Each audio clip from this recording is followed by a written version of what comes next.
he did. Rapid in maroon and white. The Southeastern Conference. It's here, inside the press box. All day, every day, online, PressBoxRadio.com, and now video-wise on YouTube.com/PressBoxRadio. Thank you, Colin Lacy, who is alongside Brent Osborne, set up at Digital Drive, the PressBox radio show table there at SEC Football Media Days in downtown Atlanta, College Football Hall of Fame. Meanwhile, on opposite sides of the Atlanta Metro, Mike Mote and Mike Grace, glad to have you with us. Day 2 of the SEC Media Days underway. Georgia head coach Kirby Smart leading things off today. He's joined by quarterback, the junior Gunnar Stockton, senior DB Dalen Everett, and junior linebacker C.J. Allen. Following Georgia is Auburn with head coach Hugh Freeze. He's got his new junior quarterback Jackson Arnold alongside, offensive lineman Connor Liu, and junior defensive lineman Keldrick Falk. Then the afternoon session, Tennessee and Texas. Tennessee bringing Josh Heupel, obviously, and no quarterback. It's Arian Carter, the junior linebacker, Miles Ketzelman, the tight end, senior tight end, and Bryson Eason, the senior defensive tackle, while Texas and Steve Sarkisian will bring their quarterback, along with junior linebacker Anthony Hill Jr., who's pretty good, by the way, senior DB Michael Taff, and yes, the quarterback sophomore Arch Manning will be a part of the late afternoon contingent at SEC Football Media Days. Now, Arch is getting all the attention. But, fellas, did you hear Diego Pavia, the Vanderbilt quarterback yesterday, appearing in his custom-made tuxedo and bow tie? I know you were impressed with that. You know, he's I know they had a great year last year. I know they upset Alabama for the first time in forever. I know they had some big wins. They beat Auburn. They had a huge year. Sure did. Diego Pavia and his goals for 2025. Well, I got to finish something that I started, going 7-6 wasn't good enough, and I want the national championship. And so to be back here, one last dance it's going to be awesome. And you know what, Diego? I want $1 million, but I don't see it. What are the odds, I wonder, in Vegas for Vanderbilt winning a national championship? Look, I'm happy for Vanderbilt that they are relevant. They're better.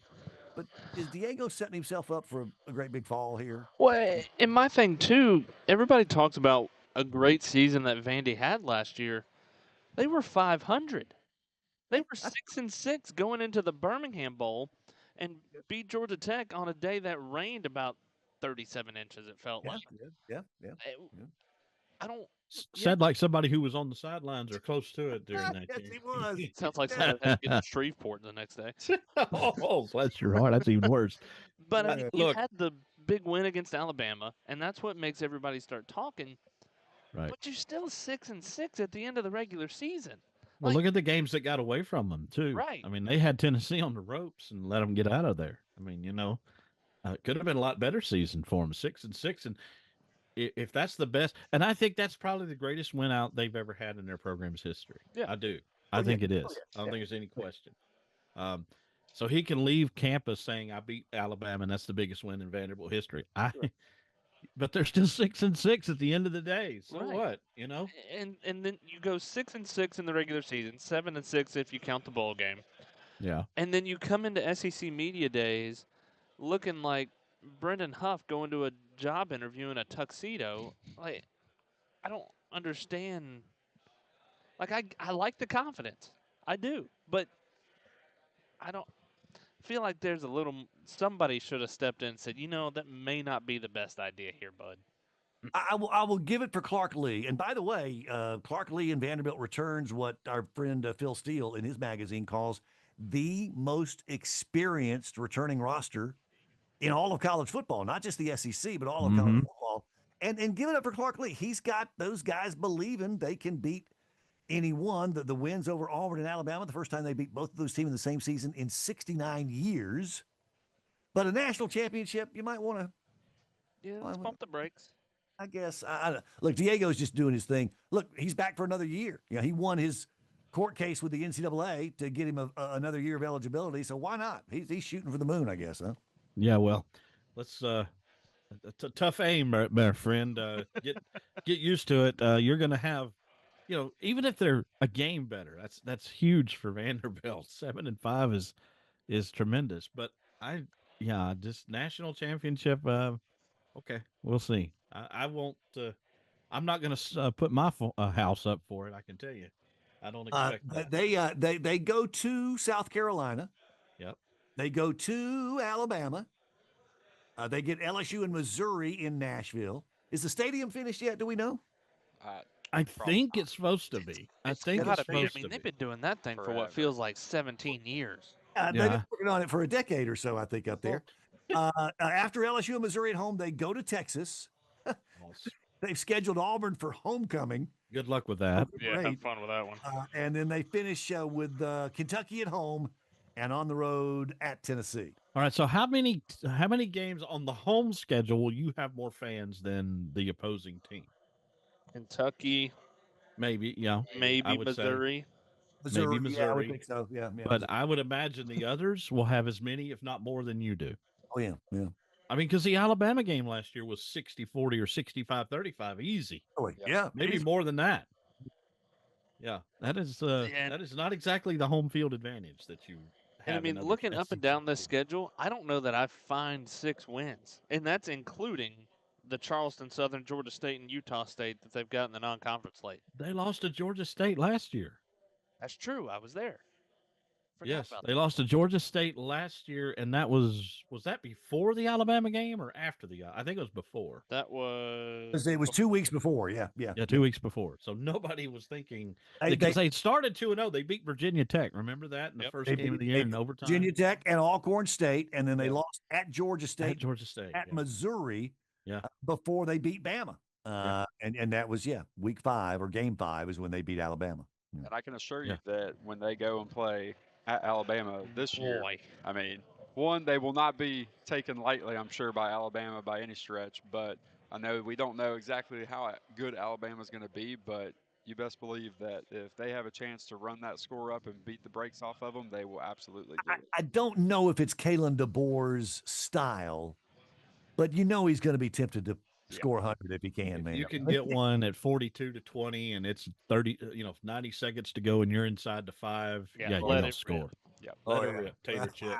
You're gonna stick another one up there. Especially after last year. Yeah, especially after last year. Hey, Vanderbilt's got a couple of those probably coming. Hugh Freeze would like to do the same thing after what they did to them last year.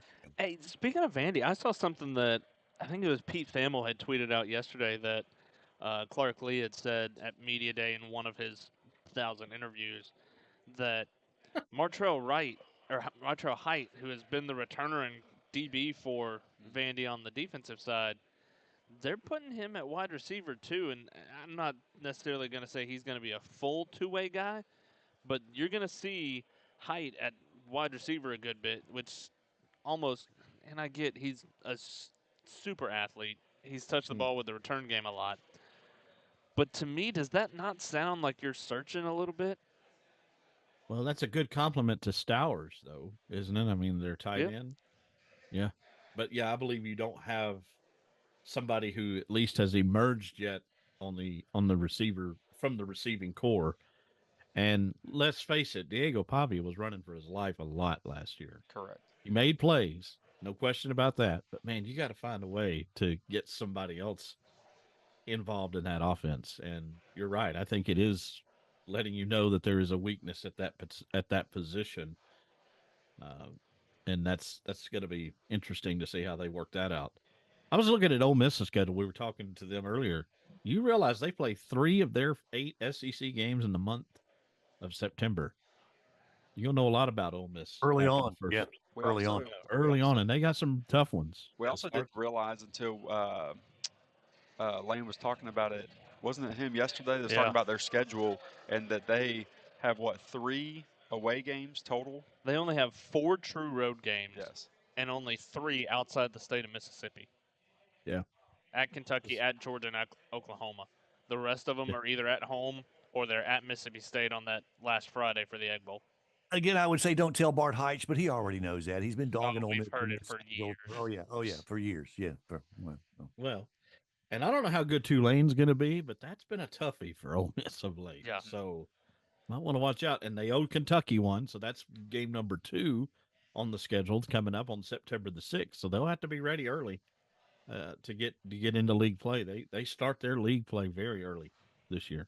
Let's talk a little bit about the guys that we'll see this afternoon. That will be Tennessee's Josh Heupel, Texas and Steve Sarkisian.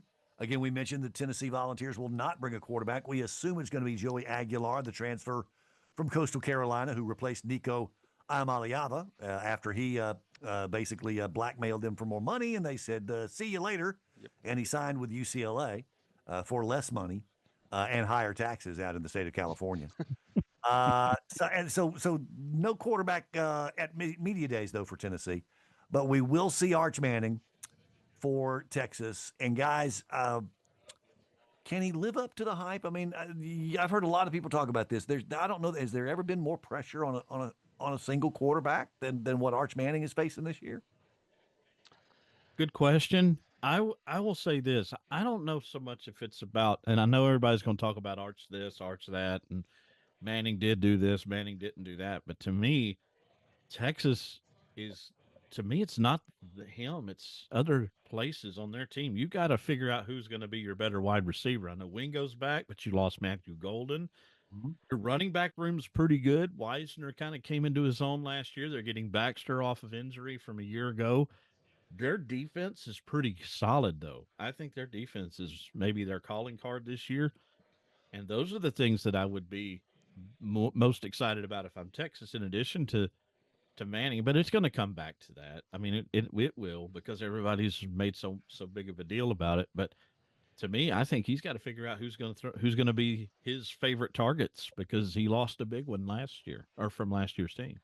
And to me, it'll be interesting to see how he's used, because you saw last year, anytime he came into a ball game, you pretty much knew it was going to be on the ground. There wasn't a whole lot of outside Yeah. of junk time. Yep. True. That's true. But That's and true. so anytime you saw him in a meaningful situation, you knew it was going to be on the ground. Now, what does that combination look like? Obviously, he's probably going to run more than the quarterbacks they've had in the last couple of years. But what does that look like, especially with not really knowing who is behind him at this point? You've got a couple of guys on the depth chart that nobody really knows who they are. And so you felt better last year being able to take a little bit more chances because you knew you had other options Yours. Yeah. behind it. And so it'll be interesting for me to see how Sark is able to use him and how much he's willing. I don't want to say to put him in harm's way, because obviously every snap you're put in harm's way, but it'll be interesting to see how that's used and what that, to steal a Bart Heights term in the NBA, of load management looks like for him throughout the season. Kind of reminds me a little bit of what I think everybody thought DJ Lagway was at Florida last year, a runner. Yep. But he's more of a passer. Yeah. He is not a runner. He has been labeled that Ole Miss found because, that out. quote unquote dual threat.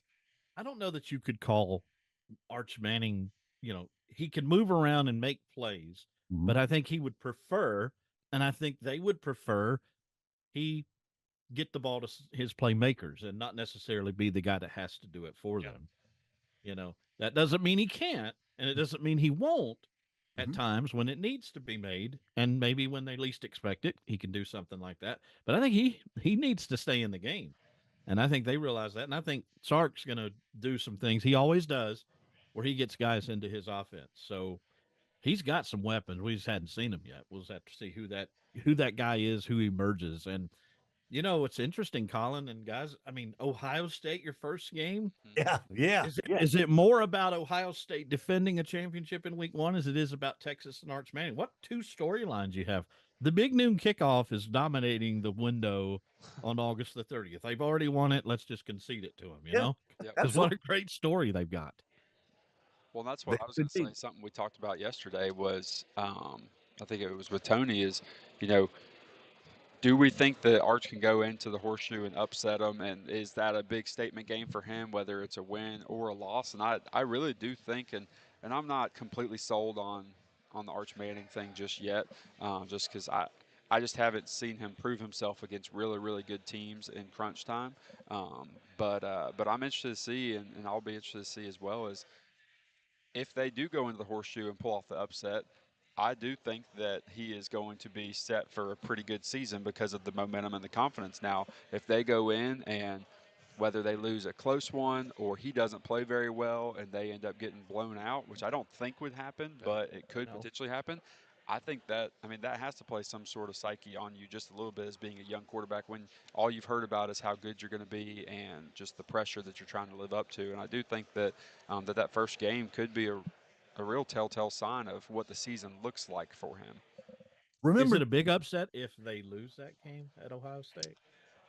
How big of an upset is it if Texas goes in there and wins that game? I think if it's close, it's not. Yeah. Because I think both teams have a lot to replace from last year, and I think Ohio State has more than Texas does. To be Correct. honest with you. Yep. I tell you what. Here's the thing: we were talking about Ole Miss and their schedule and how it favors them. The few road games they have to play.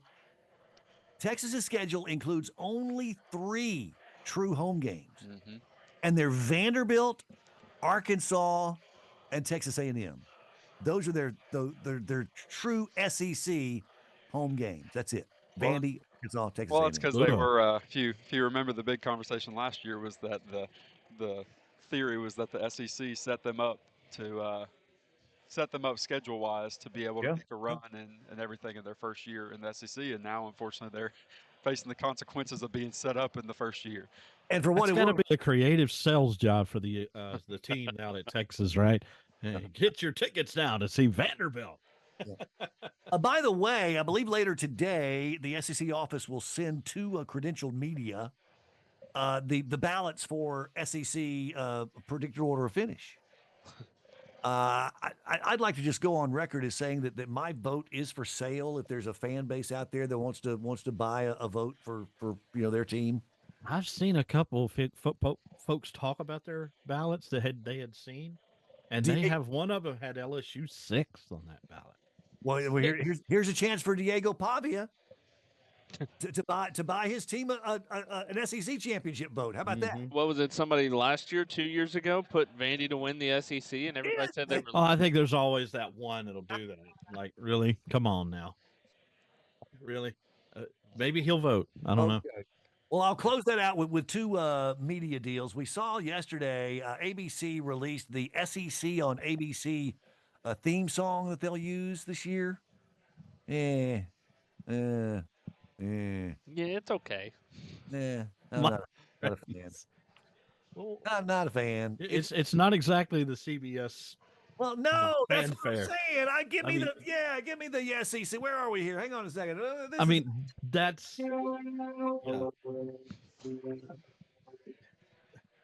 Now that's a damn football open right there. But if you're comparing that to everything else, nobody's going to beat that. Oh, nobody's going to beat that. That's what I'm saying. Yeah. So cut these guys a little slack at least. But can we go back to the actual big and rich version of the game? I love that. By the way, yes. It's a big and rich song, and we kicked them off the open last year. I don't. Yes, we did. We urbanized it or something. I don't know what we did, but we screwed it up. On the positive side, SEC media was given the chance to preview last night an episode of the upcoming Netflix documentary that is produced by the same folks who did the Drive to Survive Formula One documentaries, same crew that did the Full Swing PGA documentaries. So again, it's coming in August, I believe it is, and I've heard fantastic things about it. What is it called? Any Given Saturday.